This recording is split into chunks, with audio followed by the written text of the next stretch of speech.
ज्या वेळेला भारतीय जनता पार्टीचा कोणीतरी उमेदवार म्हणून जाणार असेल, नगरसेवक म्हणून महानगरपालिकेमध्ये जाणार असेल, तर तो असाच ध्येय वेळा असला पाहिजे आणि त्याला फक्त आणि फक्त हे शहर कळलं पाहिजे. आणि आम्ही सर्वजण व्यासपीठावरील आम्ही सर्वजण या सर्व गोष्टीचा गांभीर्याने विचार करतोय. देवेंद्रजीशी जेव्हा जेव्हा चर्चा करतो तेव्हा एक गोष्ट सांगतो, साहेब या महानगरपालिकेवरती आपल्या लोकांनी सुद्धा अन्याय केलाय, दुसऱ्यांनी केलाय, तर तो सगळ्यांना माफी करा, पण आपल्या लोकांनी पण केला. त्यामुळे आता तुम्ही मुख्यमंत्री आहात, शहर तुमच्यावरती प्रेम करतं, आपले सर्वच्या सर्व लोकप्रतिनिधी जिंकून देतील, पण या वेळेला आमची जी स्वप्न आहेत ती स्वप्न पूर्ण करण्याची जबाबदारी देवेंद्रजी तुम्ही घ्या, हे आपल्याला त्यांना सांगावंच लागेल.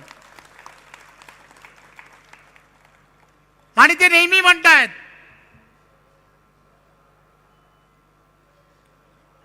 की तो एक दिवस 15 जानेवारी या दिवशी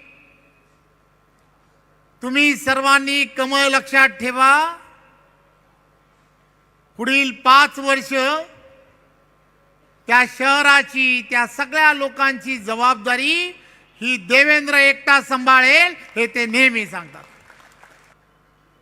सशक्त भारत बनवण्याची जी प्रक्रिया आहे, अमित भाई नेहमीच सांगतात, नरेंद्र मोदीजी सांगतात, सशक्त भारत जर बनवायचा असेल तर त्या प्रक्रियेमध्ये तुम्हाला आम्हाला सर्वांना सशक्त भाजपा बनवल्याशिवाय पर्याय नाही आहे. आणि म्हणून या स्थानिक स्वराज्य संस्था आणि या स्थानिक स्वराज्य संस्थांच्या निवडणुकांमध्ये एक विचाराचं सरकार आणणं.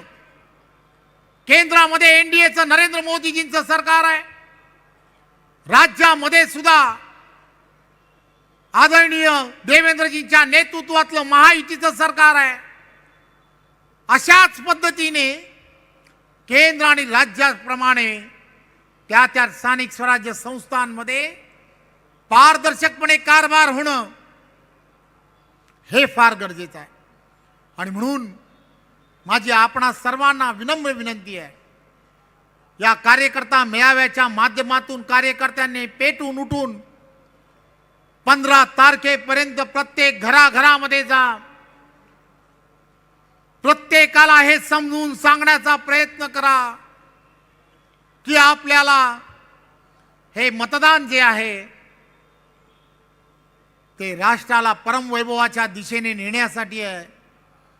हे मतदान आपल्याला सर्वांना, आपल्या पुढच्या पिढीला एक चांगलं शहर, त्यांच्या स्वप्नातलं शहर बनवण्यासाठी आहे. आणि त्यासाठी मतदान करा.